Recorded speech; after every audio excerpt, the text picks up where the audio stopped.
¿Te dijeron con permiso, gracias? Era una reacción natural que me subestimaran. Has hablado de mentoría, no puede ser. La supervivencia es la intención, es las ganas de vivir. Échenme el problema otra vez y yo se los resuelvo. Nuestra relación va a ser mejor porque nos decimos la verdad completa. Pero entonces es una toma de conciencia brutal de quién eres. Mentoría activa, mentoría pasiva. Es que no siempre crecer es crecer en posición o crecer en sueldo. Todo lo que aplica para un niño de 5 y 3 años, aplica para nosotros también. Te lo voy a copiar, ¿eh? Y que sí no voy a parar hasta que se logre. Tu carrera no lineal. O igual más no tengo lo que se necesita. Esta semana, en Buena Banda, Mariana Serrano, directora de operaciones para Uber Latinoamérica. Ha construido su carrera con mente consultora, actitud startupera y método ingenieril. Todo eso mientras se convertía en mamá, radicaba en otro país y convivía con la enfermedad de cerca. En su chamba la logística es cosa seria, pero su sistema de abastecimiento doméstico no merece menos honores. Hermana mayor, con vocación protectora, hoy es madre de 2 y esposa de un sobreviviente de cáncer. Habla con una claridad feroz y una vulnerabilidad radical. Siempre se pregunta el para qué.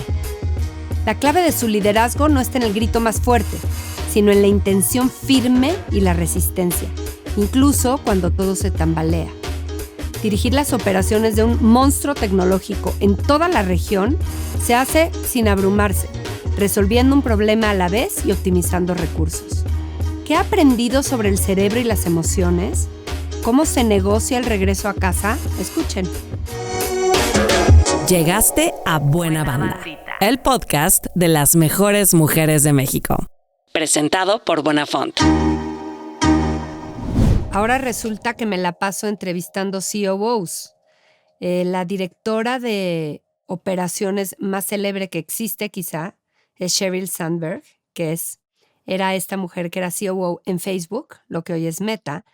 Y ella es muy famosa porque hizo el libro, uno de los libros que es Biblia para las mujeres en empresa, que es Lean In. Y ella está en operaciones, es una mujer en operaciones, dirigiendo operaciones que no eran posiciones necesariamente femeninas, y está en una empresa de tecnología. No traigo a Sheryl Sandberg, pero traigo aquí a Mariana, que está en una de las empresas más sexys para trabajar, yo diría, en tecnología, y está en operaciones. Hola, Mariana, ¿tú conoces a Sheryl Sandberg? Fíjate que no, pero una de mis grandes mentoras, Verónica Cajigas, la conocía muy bien y hemos implementado muchas de sus lecciones en nuestra... Es que es lo máximo. En nuestro liderazgo, sí. Creo que fue un parteaguas en cómo nos empezamos a ver, al menos las mujeres de mi generación, en cómo nos empezamos a ver en las empresas. Y ya que me arranqué con eso, te voy a hacer una primera pregunta de eso, porque tú lo tienes en común con ella. Ella dice, y estoy segura que lo he repetido en este podcast más de una vez porque me encanta, que las carreras de los hombres suelen ser una ladder, siempre van para arriba. Y las de las mujeres son como un jungle gym, dice ella, como un parque de diversiones, ¿no? Está el changuero, el arenero, subes, bajas la resbaladilla, luego te trepas.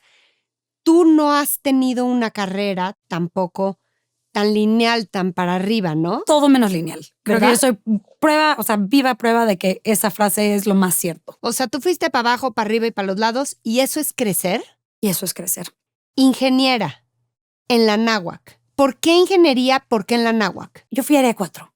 Okay. Que para las que han vivido en México saben que son humanidades. Yo estaba convencida que la comunicación era mi pasión y quería estudiar periodismo. Me fui a París, de hecho, terminando la prepa. Me metí a cursos de civilización, historia del arte en el Louvre. Las humanidades. Humanidades, filosofía, todo. Y para ahí iba yo. Regresé y me inscribí en ingeniería industrial. ¿Por? Llegó un punto en donde dije, esto no es práctico. No es, la pasión que le tengo es de hobby. No es la pasión que le tengo a lo que quiero dedicar, al cambio que quiero hacer en el mundo. Pero ¿cómo sabías que tenías que ser ingeniera? Lo cual súper aplaudo, porque yo también me fui a París, yo sí fui comunicóloga y soy ingeniera frustrada. ¿Cómo supiste? ¿Quién te sembró? ¿Quién te había dicho que el cambio lo generaba una ingeniera? A ver, de entrada creo que quede clarísimo. La comunicación y sobre todo el periodismo es un motor enorme del cambio. Pero el momento de hacer la duda de ¿es mi motor? Era en cuáles son mis fortalezas. Y me di cuenta que un poco mi pasión por iterar y encontrar soluciones tenía más que ver con el mundo empresarial que necesariamente con mi voz en el mundo. Y esa formación de humanidades que tengo, creo que es una de las grandes ventajas que tengo sobre muchos. Y a la vez ¿no? Habla también de este jungle gym. Ok. De este movimiento. Se puede ser ingeniera, interesada en las humanidades y combinar ambas disciplinas, pues. Y de hecho, lo enriquece. Lo enriquece. Y a la hora que dije, no, creo que sí me quiero dedicar al mundo empresarial. Entonces, pues, ¿qué tengo que estudiar? Porque acuérdate que soy una humanista que no sabe de cálculo en este momento.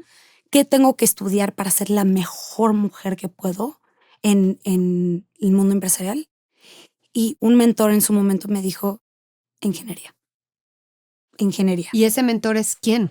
Diego Céspedes, que es el director general de Grupo Dixon. No, bueno, conozco perfecto a Diego Céspedes. Él fue el que me dijo... ¿Y le hiciste caso? Le hice caso.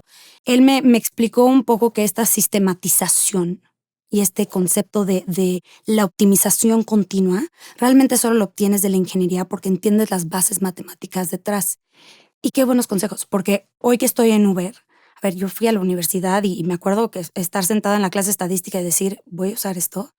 Mi vida hoy es optimización estadística y los conocimientos que tengo de estadística me ayudan a decir, a ver, esto parece ser mejor, pero realmente a la hora que ves la distribución, a la hora que ves, no lo es. Es que, a ver, a mí me faltó un Diego Céspedes en mi vida, porque hoy entiendo perfecto que un ingeniero resuelve problemas, punto, de lo que sea. De lo que sea. Y si quieres resolver problemas en el mundo, para cambiar el mundo, hay que tener o ser ingeniero o tener muy buenas bases ingenieriles.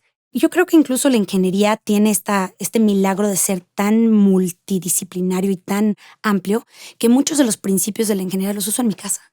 Sí, claro. Yo optimizo sistemas en mi casa. Y así es tu vida ya. O sea, empieza tu mente a funcionar resolviendo temas, ¿no? O sea, sí. Todo mi cabeza siempre está y me fascina. Me apasiona encontrar las soluciones, encontrar cómo puedo mejorar, reducir tantito el tiempo, mejorar la calidad con la calidad de la comida, la calidad de mi vida.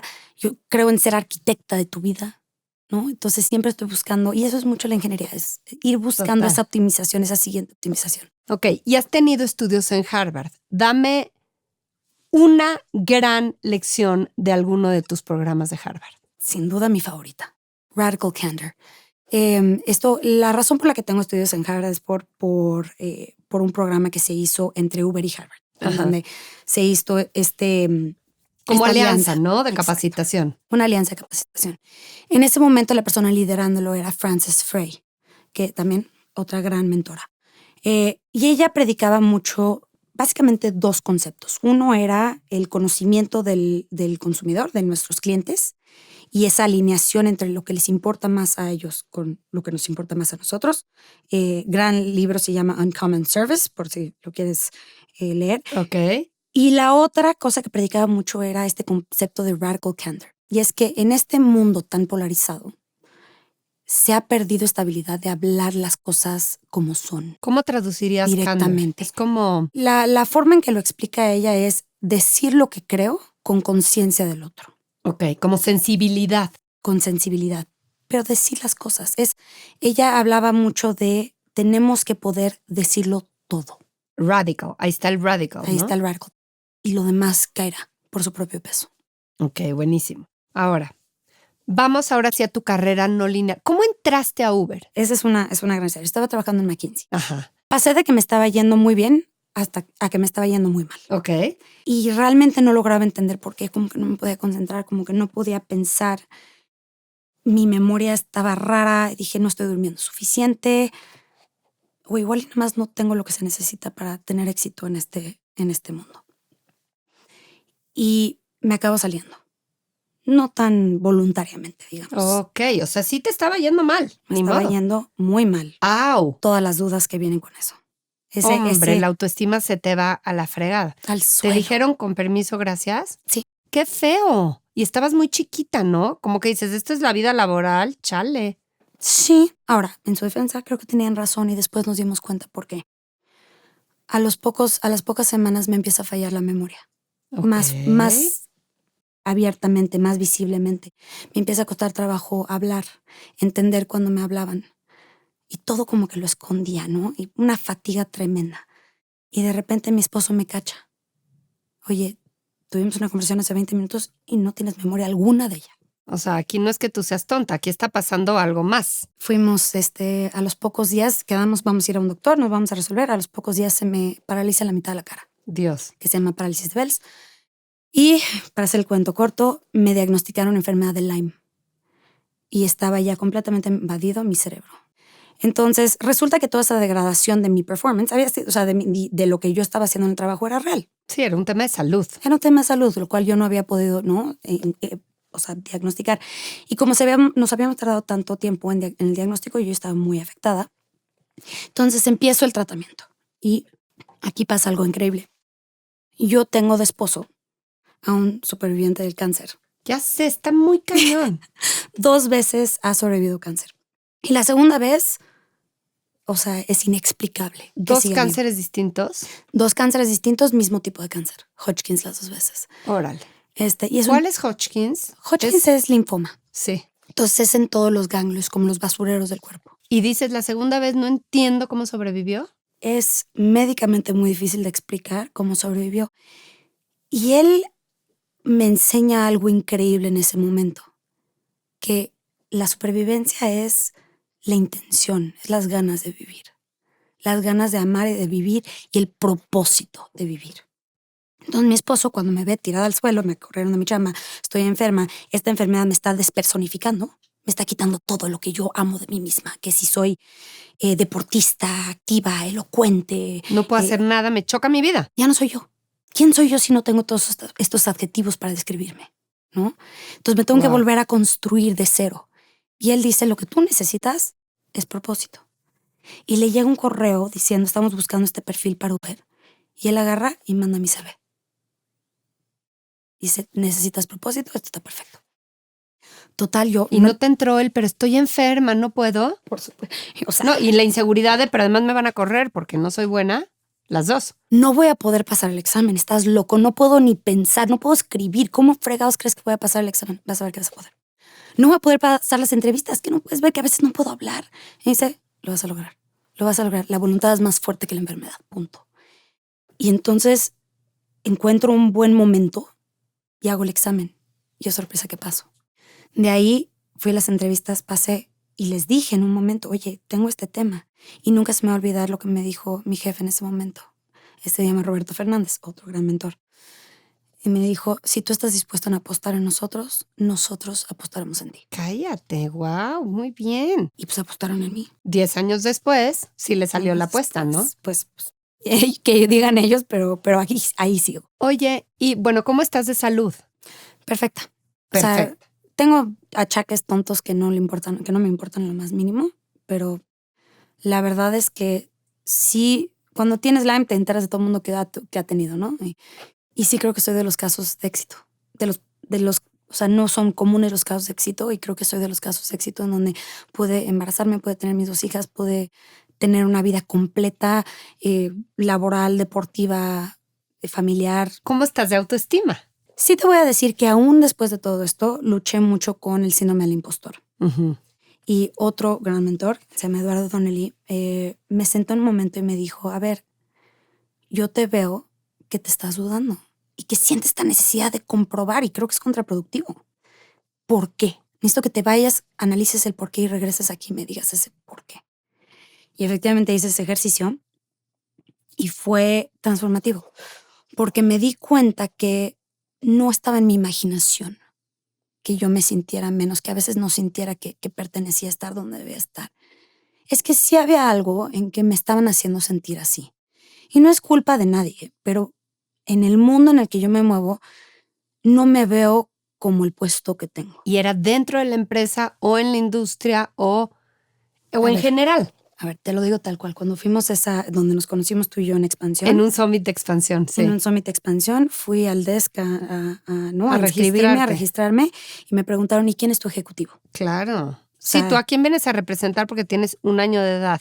Porque más creo que, me veo... Pareces chiquita, sí. Soy chaparrita, tienes no ayuda, 34, sí. Pero eres petit, ¿no? Sí, exacto. Entonces, sí me di cuenta que a donde yo iba era una reacción natural que me subestimaran, que me pusieran en su cajita, en otra cajita, ya sea en relaciones comerciales externas, cuando iba a hablar en público o dentro de la misma empresa, ¿no? Yo no me veía como lo que esperaban de mí. Uh-huh. Y a la hora que tomas esa conciencia y dices, no voy a cambiarlos a todos, ¿no? O sea, yo no puedo cambiar todo su historial y todas sus preconcepciones, pero sí puedo cambiar cómo reacciono yo. Entonces llegamos a la conclusión que yo necesito mis 10 minutos. Yo voy a asumir que me van a subestimar y yo necesito 10 minutitos para enseñar que sí, aquí estoy, sí merezco estar aquí.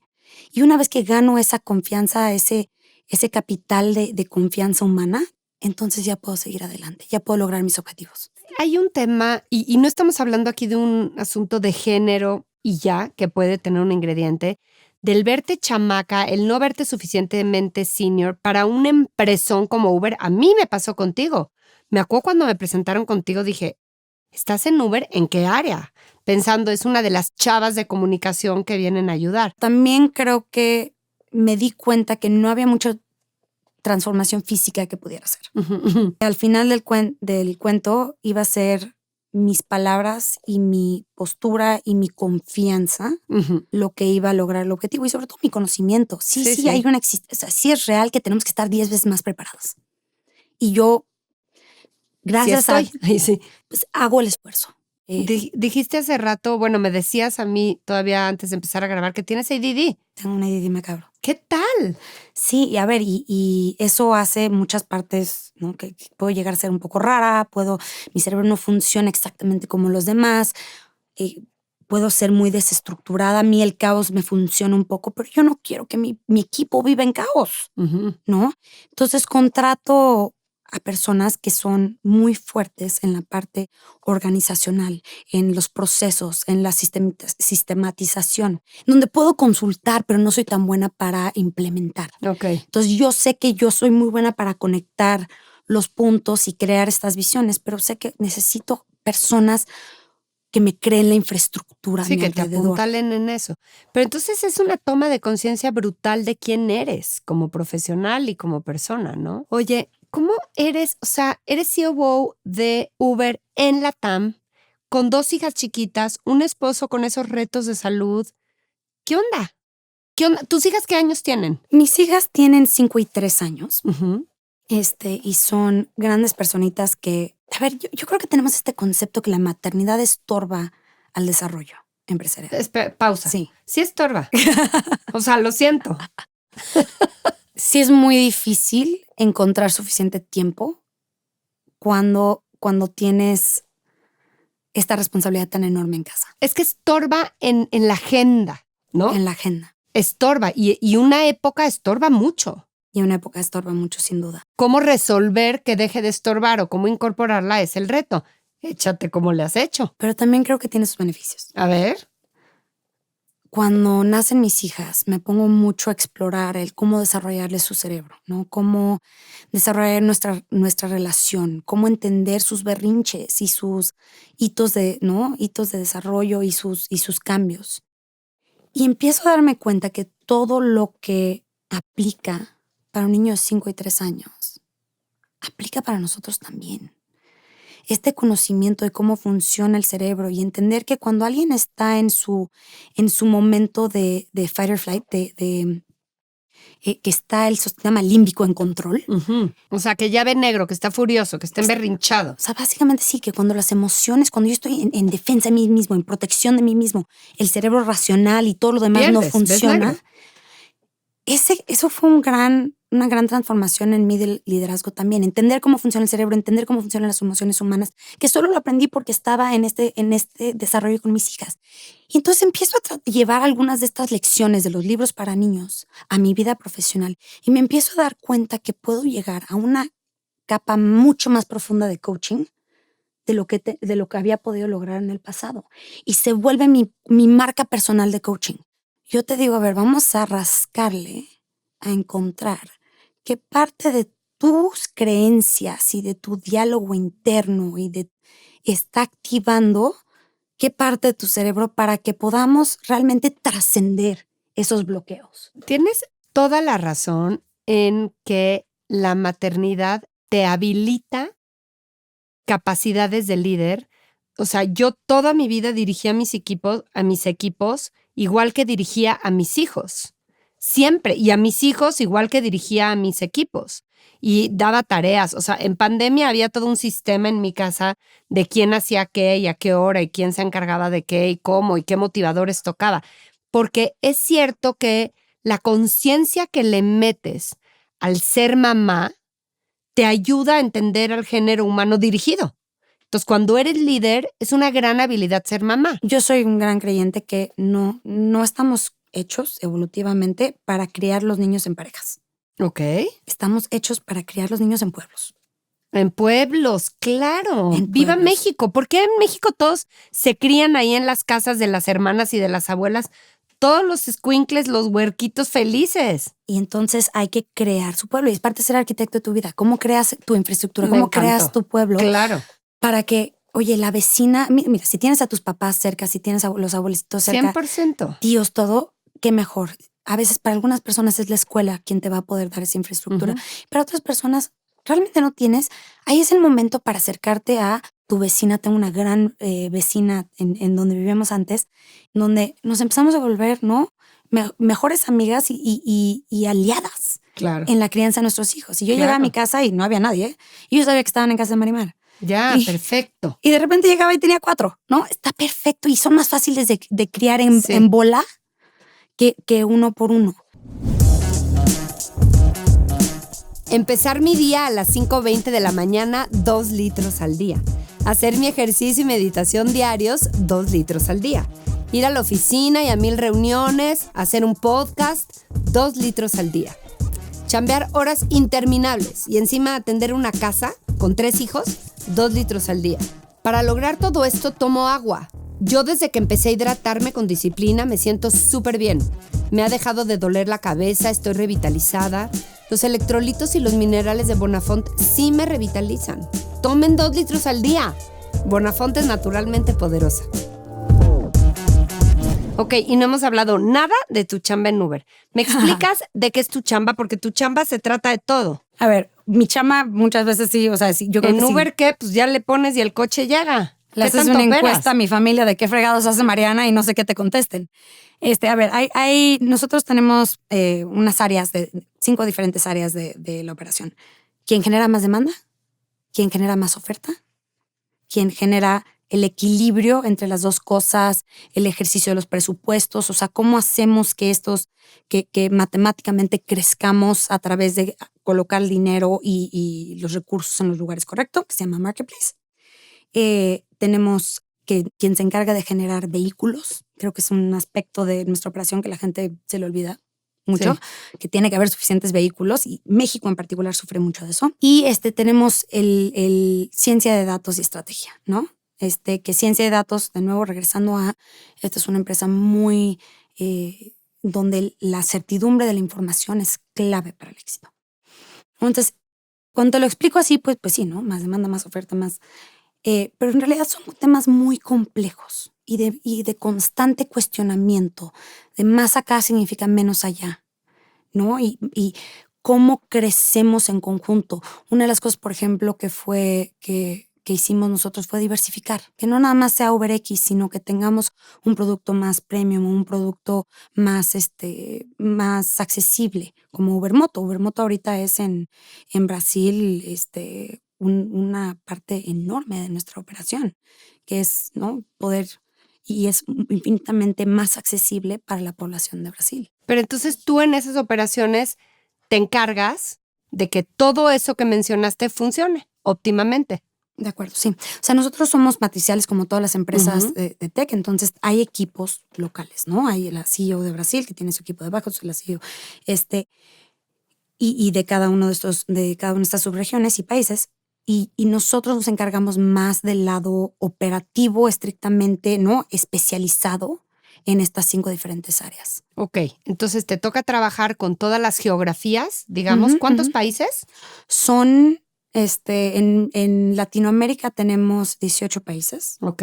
Y de los cuales, por ejemplo, tenemos países muy grandes, tenemos países más chiquitos y tenemos mucha complejidad, mucha diversidad. Hay países que en sí mismos los podemos romper en otras complejidades, hay incluso ciudades. La Ciudad de México la puedes partir en Sí, ¿no? como si fueran muchos países, ¿no? Muchos países. Entonces sí, tú en total hablas 18 con los países. jefes de cada país y también tienes gente de operaciones metida en cada país. Hay gente de operaciones en cada país, efectivamente. Y ellos, o sea, es una operación mucho más holística. Yo me dedico más a operaciones, ¿no? Mientras que ellos tienen que ver cuáles van a ser nuestras políticas públicas, trabajar con el equipo de políticas públicas, va a ser nuestro mensaje al público, la comunicación, marketing. Ellos llevan el PNL, el famoso PNL de su región. Y nosotros lo que llevamos es la operación, la parte técnica y especializada de nuestras operaciones en todo Latinoamérica. Para que les sirva a que su presupuesto y su business plan del año se lleve a cabo bien. Exacto. Etc. Centralizar lo que se pueda centralizar, replicar lo que se pueda replicar y ejercer nuestra estrategia Latinoamérica. Quiero retomar ahora sí tu carrera no lineal. ¿Cómo la construiste? ¿Por qué tú dices, es que mi carrera era un poco de todo, a veces parecía inconexa, crecía para acá, crecía para allá, hasta que cobró sentido?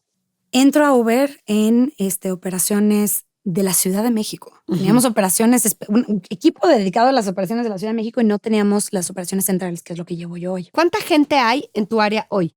En mi área son 110 personas. 110. Es la operación de toda Latinoamérica. Sí. Cuando tú entraste solo a Ciudad de México, ¿y cuánta gente era? Éramos unos 16, creo. Ok, si no operando solo Uber Ciudad de México. Solo Uber Ciudad de México. Ahora, 110 de mis operaciones centralizadas. Latinoamérica, operaciones más general, son como 300 personas. Ok. Entonces, entro en Ciudad de México y justo me preguntan un poco, ¿qué quieres hacer? Estamos en la etapa, ¿no?, loca de startup. ¿Qué quieres hacer? Y dije, quiero estar lo más cerca que se pueda al cliente. Méteme a manejar los centros de soporte con el conductor. Wow. Y entonces empiezo a manejar, optimizar colas y no sé qué, realmente escuchar a los conductores. Y ahí fue cuando dije, es que los problemas que son importantes para el conductor también son importantes para el negocio. Entonces, sistemáticamente tratar de mejorar esas quejas que había. Y eso me llevó a muchos proyectos estratégicos, digamos. ¿Traemos Uber Eats a México, sí o no? Luego, como que empecé a trabajar en todos estos problemas que estaban surgiendo, que nos estábamos dando cuenta. Y me volvió un poco lo que esté prendido en fuego en este momento, pues Mariana puede ser una opción. Échenme el problema otra vez y yo se los resuelvo o se los averiguo. Me encantaban los problemas. Y uno de esos problemas en su momento era Uberpool. Y entonces me meto de lleno a Uberpool. Lanzamos, optimizamos, hicimos lo que se podía, pero me doy cuenta que necesito producto. Ya hice lo que se podía hacer, necesito producto. Entonces hago todo pero es que esto es lo que deberíamos hacer, y me pongo a tocar puertas. Sin pena, con miedo, pero sin pena. Y empiezo a tocar puertas y el equipo de producto me dice, ok, va, te la compramos. Múdate a San Francisco y velo a implementar. Ok, pues va. Entonces, mi esposo y yo sabíamos que queríamos irnos a vivir fuera. Él tenía la facilidad con su trabajo en ese momento. Nos vamos a San Francisco. ¿Él qué hace? Él se dedica a inversión, principalmente en bienes raíces. Entonces tiene esta agenda más libre, ¿no? Menos godín. Sí, más control de su tiempo. Trabaja igual trabaja muchísimo, le friega igual que todos esquema. Nosotros. Sí, otro esquema. Entonces nos vamos. Y ahí implementamos este sistema. No resolvió Uberpool, pero sí se volvió la forma en que hacíamos precios, o sea, que hacíamos nuestros precios a nivel global, afuera de Estados Unidos. Entonces tuvo muchos beneficios y me ayudó. Por ese proyecto me pude meter a muchas áreas del negocio. Me pude meter que sí a impuestos, que así temas legales, políticas, ¿no? O sea, muy, muy, muy interesante. Estábamos justo en la etapa de, ok, ya no somos una empresa chiquita, ya vamos al IPO, ¿no? Ya vamos a perseguir nuestra salida a bolsa y necesitamos ser más rentables. Entonces me meto a la idea, empiezo a trabajar en diferentes proyectos, me jalan de nuevo allá, como que si estaba en lumbre me involucraban y empezamos a cerrar o salirnos de ciertas regiones en donde no hacía sentido operar, en particular Rusia y el sureste asiático.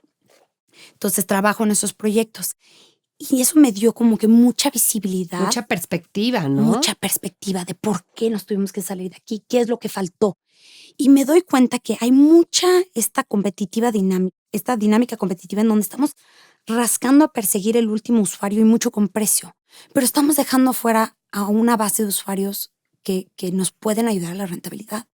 Y encuentro un deck, ¿no? Una historia que hablaba de los consumidores de negocios. Y me doy cuenta que están subatendidos, que nuestro enfoque como empresa hacia las empresas estaba dejando desatendidos a una base de usuarios gigantesca y muy rentable y que tenía necesidades específicas. Entonces me clavo ahí, ¿no? Hago mi propuesta, así es como lo vamos a resolver y me pongo de nuevo a tocar puertas. Y me dice el director de producto en ese momento, que se llama Peter Deng, otro gran mentor, y dice, va, pero te tienes que venir a mi equipo a hacerlo. Entonces yo paso de toda mi historia la había sido en operaciones y en product operations a producto, aprender una materia nueva, o sea, una profesión nueva. Sigues en San Francisco. Sigo en San Francisco ahí. A aprender una profesión nueva de cero, implementar este proceso. Dije, ¿Y fue un crecimiento económico, por ejemplo? Al contrario. Al contrario. Al contrario. O sea, fue cero, tengo interés de hacer esto. Me dijo, yo te enseño. Y dije, híjole, aprender a alguien así y implementar esto, sí, va. Es que no siempre crecer es crecer en posición o crecer en sueldo. ¿Qué otra oportunidad va a tener para aprender estas habilidades? Nada más que tienes que tener esta visión de largo plazo de decir, al ratito voy a capitalizar lo que estoy haciendo en este momento. O al ratito o al ratote. Exacto. ¿No? Tienes que estar dispuesta. Y me tuve que tomar un para abajo de nivel, un para abajo de paga. O sea, sí me fui un nivel abajo. O sea, tenemos niveles, yo era nivel 5, bastante, ¿no? Senior dentro de nivel 5, y me fui a hacer de 0 al nivel 4. Neta. O sea, un nivel entero te bajaste. Me bajé. Y ya era un Uber mucho más grande como empresa. Ahora, de ahí te bajas de nivel y te metes a producto, a dominar producto, ¿cuánto tiempo tardas en brincar allá la posición de liderazgo que tienes hoy? A ver, hice algo muy importante en ese momento. Yo negocié un seguro, básicamente. A la hora que dije, sí voy a hacer este cambio, pero si yo me quiero regresar a operaciones, quiero regresar en el nivel que estaba. Ok. Entonces implemento mi proyecto. No, la verdad, muy felizmente bien. salió muy bien. Ajá. Y tuvo mucho éxito. Y estaba embarazada. Nace mi bebé y digo... La primera. Me quiero regresar a México. Y en México no hay producto, en México hay operaciones. Entonces, esa política, ¿no? Ese seguro que había sacado... Lo hiciste efectivo. Lo hice efectivo. Y entonces regreso y le digo en aquel momento, VP de Latinoamérica, que se llama George, ¿qué hay, no? Me encantaría regresar a tu región. ¿Qué hay? Pues no sé, ¿qué quieres hacer? Entonces le pongo todo este plan sobre la mesa. Es que mira, tenemos estos problemas y podemos, ¿no? Mejorar acá y diversificar. Y hago todo mi plan estratégico, ¿no? Y se lo presento. Me dice, es que no tengo nada. Y dije, yo tengo paciencia. Y en el momento en que alguien renunció, me dijo, ya, este rol lo cambiamos, lo transformamos y te vienes a este rol a ejercer este plan, ¿eh? Y entonces regresé a ejercer ese plan. Y fue cuando llegué a Latinoamérica. De regreso en el nivel que me hubiera correspondido. Ya, hiciste efectivo tu seguro. Hice efectivo mi seguro. Entonces ya regresé en nivel 6. Nada más que con un aprendizaje de la compañía enorme. Y mi mundo vive en la intersección entre los países y el producto, la tecnología.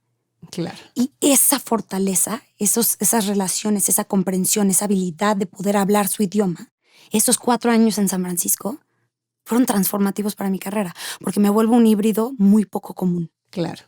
Entonces regreso y a la hora que se va mi jefa, yo dije, me dijo, me gustaría que aplicaras, y dije, ¿estás tú loca? Claro. Por supuesto que no, busca a alguien de tu perfil, 10 años más grande que yo, con mucho más experiencia, con todo este temple. Me dice, no, yo creo que tú puedes. Y entre muchas personas me convencen que eso, regresamos al imposter syndrome y ese síndrome del impostor y ese no creértela, de la autoestima. Y decido aplicar y consigo este rol. Y lo consigues además perfecto y con toda la autoridad y bien ganado, ¿no? Pues con mucho trabajo, Y con el respeto a mis pares, que me da mucho orgullo. Qué increíble. Resolviste el problema de tu carrera y de tus traumas, ¿viste? También ese problema lo sabes resolver. Dime para cerrar, ¿cómo armaste ese sello de liderazgo que es muy tuyo y que te dé esa seguridad de decir, cada que me hago yo chiquita o qué tal, recuerdo quién decidí que yo soy con ese sello de 3 garantías? Y de nuevo, esto no lo hubiera tenido si no fuera por una gran mentora, que es Verónica Cajigas, que ahorita es Senior VP en Netflix. Has hablado de mentoría, no puede ser, todo el tiempo. Yo creo que nadie te puede dar todo en la vida y hay que buscar mentores para cada aspecto de tu vida, pero se me hace muy casi engreído creer que yo lo voy a poder resolver solita. Cuando hay libros, hay gente, hay cursos, hay personas que ya lo resolvieron y que me van a poder guiar.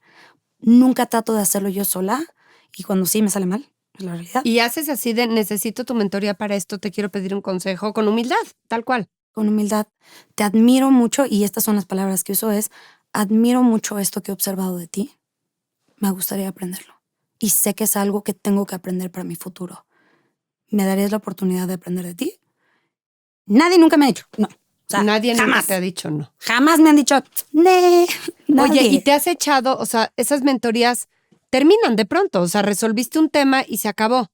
No necesariamente te quedas con mentores para siempre. Mentoría activa, mentoría pasiva, ¿no? Ahorita no, por ejemplo, Gabriela Hernández, otra gran mentora que me ha ayudado en mis movimientos de carrera.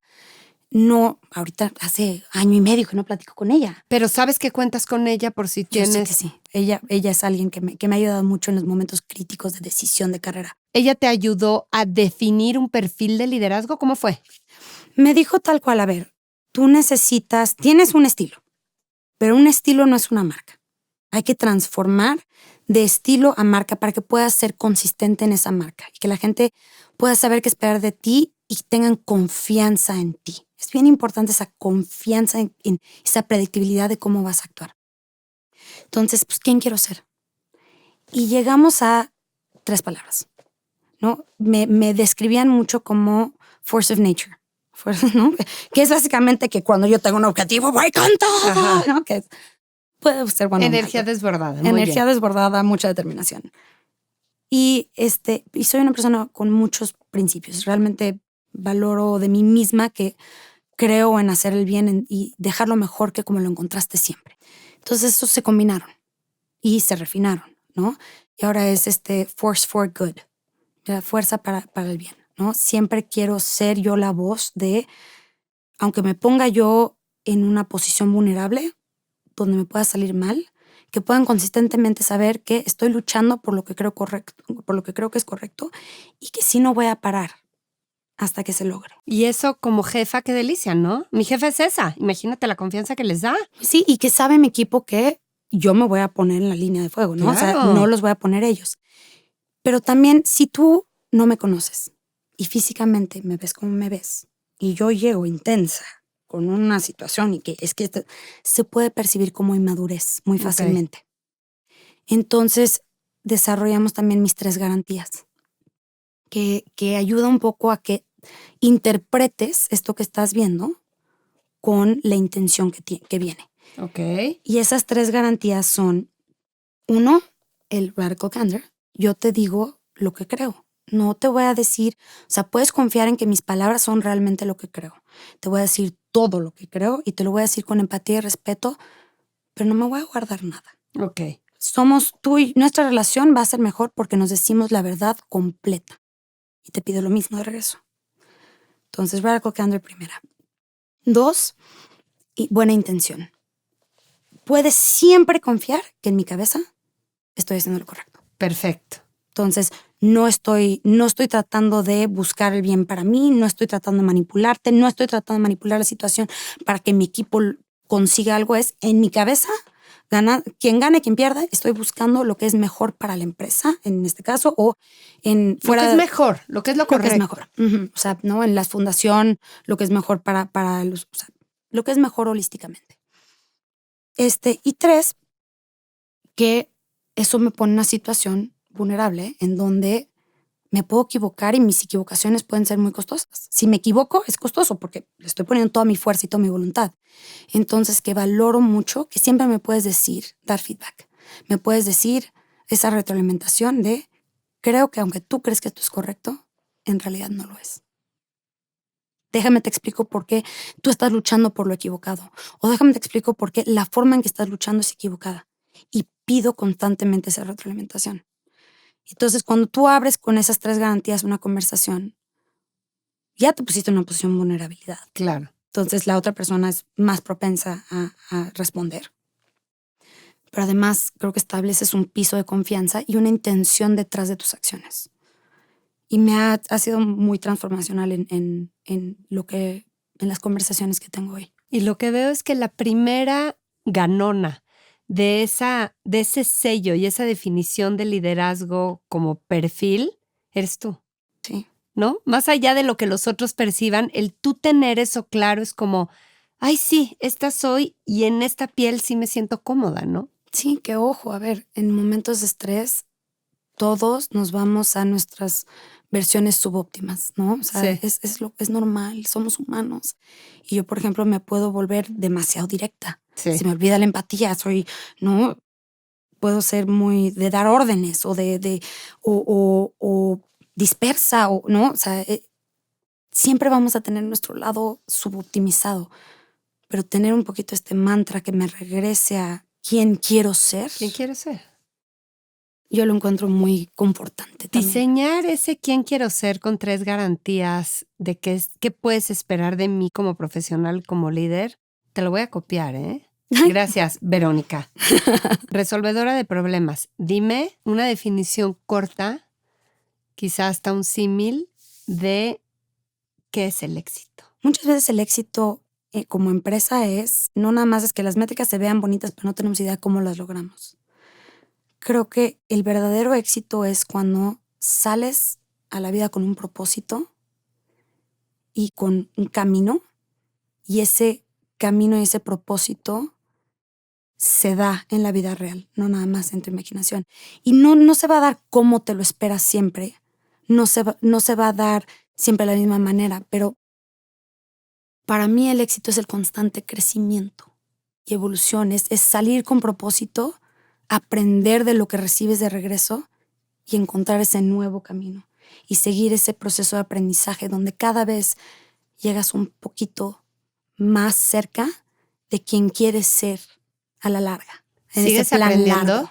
¿Qué has aprendido en este primer Q que se acaba de acabar del año? Este primer trimestre.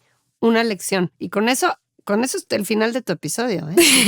Una lección de este primer Q, creo que es bien importante establecer, es una lección que ya había aprendido que tuve que reaprender. No se te olvide buscar lo que más impacto va a dar. O sea, es muy fácil caer en la lista de todo lo que tiene que suceder y se da, ¿no? Y es difícil priorizar en vez de decir, a ver, si esta es la lista de lo que tiene que suceder, pero realmente lo que va a mover la aguja ahorita son estas 5. Y aquí es donde tengo que enfocar mi atención. Impacto. Otro consejo que me llevo. Muchas gracias, Mariana. Muchas gracias. Mucho conocimiento y mucha cosa buena me diste hoy. Gracias. A ti, muchísimas gracias. Esto fue Buena Banda, traído hasta ti por Bonafont.